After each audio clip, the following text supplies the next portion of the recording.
Good morning. I'm so missing my mom this morning. Does that sound crazy?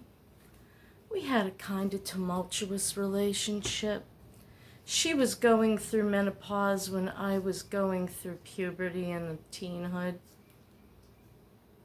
And boy, that was a really crazy mix.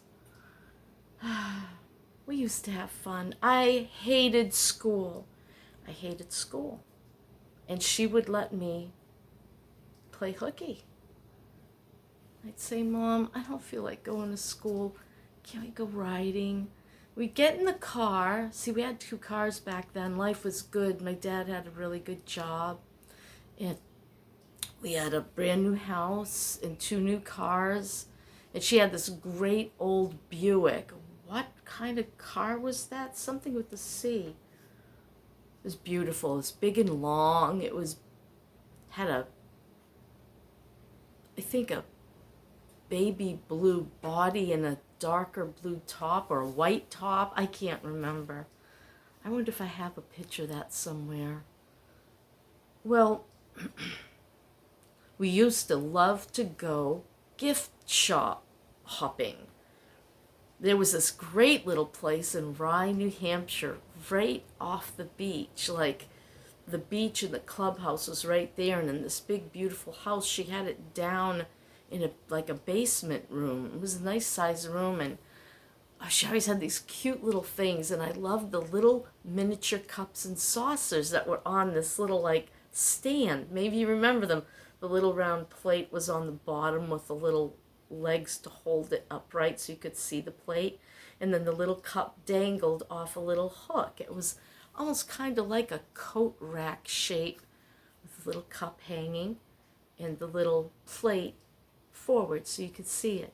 She had all different ones, and they were only like 75 cents each. And one time I went to touch one and it broke. Oh, I wish you wouldn't touch. And I just kind of smirked, and my mother said, "That's all right, I'll pay for it. Nikki, bring it here." And I also picked one that I liked, and I'd get that one too. And then we drive all over Newcastle. We'd go in between all the little roads, and sometimes we'd end up, I'd say, "Mom, go down this road. I want to see what's at the end of it." And it was like going behind someone's house and up through a field, and it was crazy. It looked like a dirt road or something, and we'd laugh, and we'd eat Reese's peanut butter cups. Oh, we were junk food junkies. It was awful. I learned through her fad dieting. We'd binge on all of this junk food, and then we'd not eat for 3 days, just drink coffee and AIDS chocolates. We'd have an AIDS chocolate with coffee in the morning. We'd have tea and an AIDS for lunch. And I don't know what we'd do for dinner, just eat the chocolate and drink water, I guess. And when we'd, lose all our bloat and the weight that we gained, we'd binge again. Sometimes we follow these crazy diets. There's my coffee. Be right back. The Enquirer and the National whatever, those crazy tabloid papers. I think they still make them. I'm not sure. Well, they'd have a weekly fad diet, and we'd follow it like 2 crazies. There was the heck was that with the cabbage? Something in cabbage diet. And then there was the eggs and grapefruit diet. There was the eat once a day diet. Eat whatever you wanted within a certain time frame. It was a lot like what they call today intermittent fasting. Hey, we were way ahead of our times because it was the 70s. Yeah, way ahead of our time, all right. I developed bulimia from it, Wow. What crazy days. Well, I was supposed to tell you about my doomsday prepper story. I don't want to go there. Maybe I shouldn't. I just wanted to honor my mom. I'm just thinking about her, you know. Rainy days remind me of her because it was rainy days that her and I would, you know, take off and go do oh, I hated school. I hated school. And when I was 15, it was legal in New Hampshire to just stop going. And I did. I think you had to get something signed, and I did. And the guy tried to talk me into trying, you know, and coming back. I think I did for a while, but it was so incredibly boring. I loved science, hated history at the time. I'd come to love history later in my adult years, you know. And I guess that's what finding out that things aren't always as they appear. I wanted to learn more about history. I wanted to learn about a lot of the non-textbook history, people's opinions, people's accounts, just directly from the horses' mouths, I guess. And there was plenty of books out there. My husband had heard some things, and he wanted me to read a certain few books, and I did. And I would, excuse me, I was like, holy cow, if any of this is true, we need to be ready for the worst. And I'm not going to go into it because this isn't a political channel. Come on, straighten out, you. This is just a channel of stories, anecdotes, my struggles with losing 60% of my income, my struggles as a boomer without savings. Well, I can't say I have no savings. I have some savings, and I have resources, such as my car and this trailer, and a few other things that Dennis left me behind. I'm not in dire straits. So I just want that known. I wouldn't be buying wigs if I was in dire straits. And I'm grateful to Dennis for the things he left behind, things I can put on the internet and sell, a little bit of money here, a little bit of money. There's a ton of, we'll look in someday we'll go to the porch. I noticed the shed's not that bad. It doesn't have much in it. It's just all piled up because I have a lot of big stack of empty boxes that Maggie might need to move, but this isn't what I wanted to talk about. So I didn't start my prepping right away. The first thing we did is we bought some guns. Chinese SKS rifles. I would get more than I paid for them later on in life. 4 of them. And then Dennis started buying at estate sales. He'd ask for guns. And he got a lot of old guns. And he got a lot of usable guns. He had this bulldog once. Oh my gosh, a British bulldog. It freaking... it took this gigantic bullet, right? He sold that. Massive barrel, right? We got rifles and shotguns. It just over the years that they bought, we stacked those guns away because we got involved with the Patriot movement. And very big in the 90s. And, I remember this one particular man who was kind of like a leader in that movement. He said, I don't care how primitive or old they are, have guns. If ever we needed to fight another American Revolution, because, wars happen and sometimes things happen within countries. Look at Venezuela. Look at Greece. There's a lot of countries, I guess, you could use as an example. They're little countries. They're poorer countries. Greece was not a poor country. I was there before all the trouble started. But after the socialist takeover of Greece, I don't know if they were always socialist. It was a big deal back then. When I went and I visited, I stayed a year, but no, people were doing good in Athens.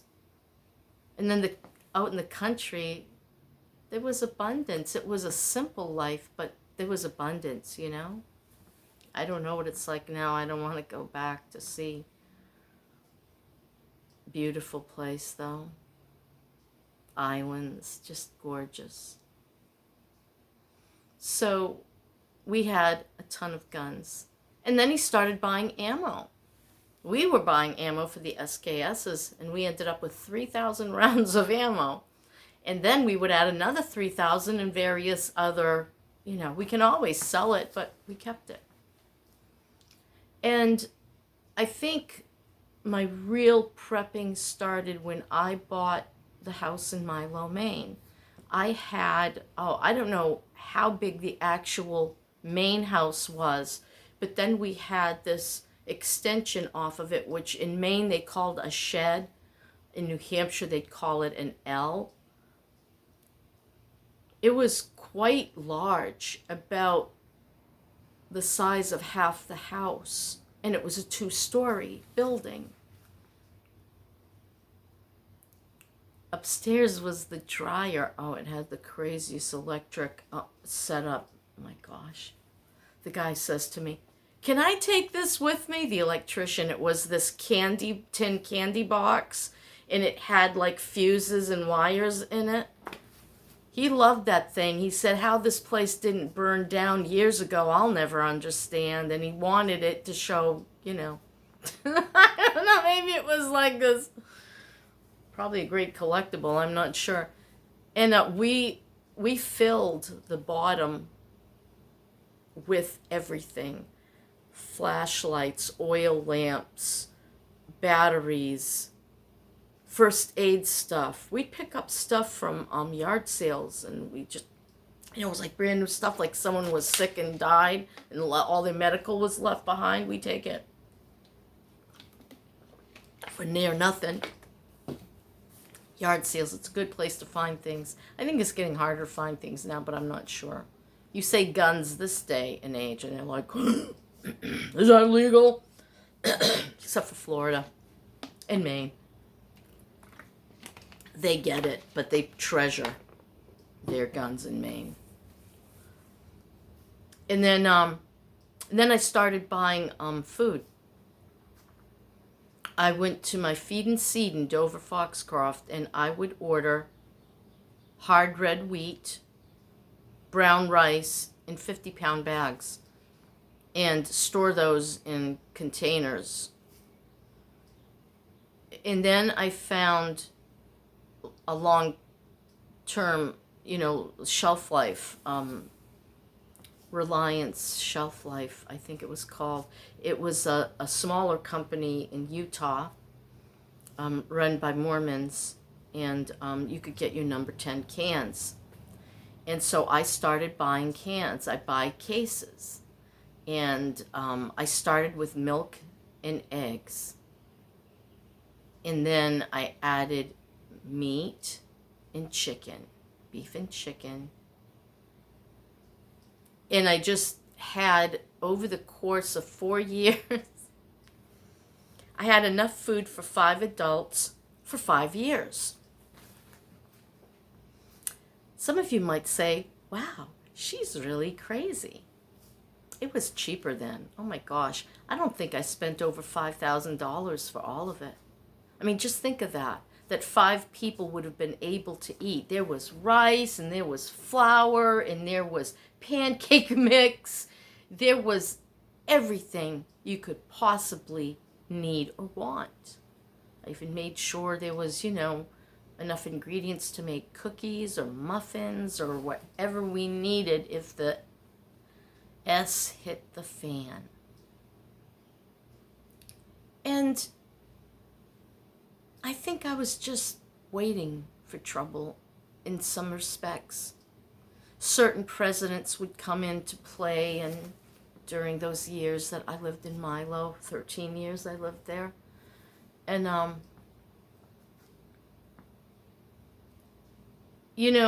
the pandemic wasn't the only time they were trying to force vaccines on the public. Um, During another administration, there was some sort of flu, and they were trying to force vaccines, and I was afraid that they were gonna, Maine was tippy between two forces, two political views.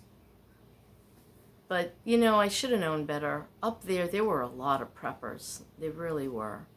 There were a lot of prepared people. There were a lot of Christians. There were a lot of patriots. There were a lot of, what would you call it? Hermits. People that lived in the woods and didn't come out, not often. So I was well prepared. Oh my gosh, I had a propane stove in my house, so I kept that. And I got the big tanks. I had like two 200-gallon tanks. It heated some of my heaters. It heated the stove. I had little Mr. Buddies everywhere. Those big silver things that you could just screw right on top of a 20-pound propane tank that you just take and, fill up. I had a bad back then, too, though. That was rough. So we were prepped, right? And then when Dennis got sick in 2000, well, first we sold the house in Milo in 2014, and I put all my stuff, what did I do with it? You weren't allowed to put food in storage, so storage units. Not that it was like open food, it was in number 10 cans. I mean, there's no way a rat could get in there. I don't think they could even smell it, but I took, so we started going through the shed. I lost a lot of food to mice. They'd contaminated, gotten some of the, I don't know how the heck they got in. I mean, I'd been through them once, and we, got rid of all of the bad bags and taped up the everything, and still there was, wait a minute, I gotta see what Maggie's saying here. I'm gonna have to get back to you. I have something going on here, and I'll do this in a second video. I'm gonna end that here and talk about the rest later. Bye.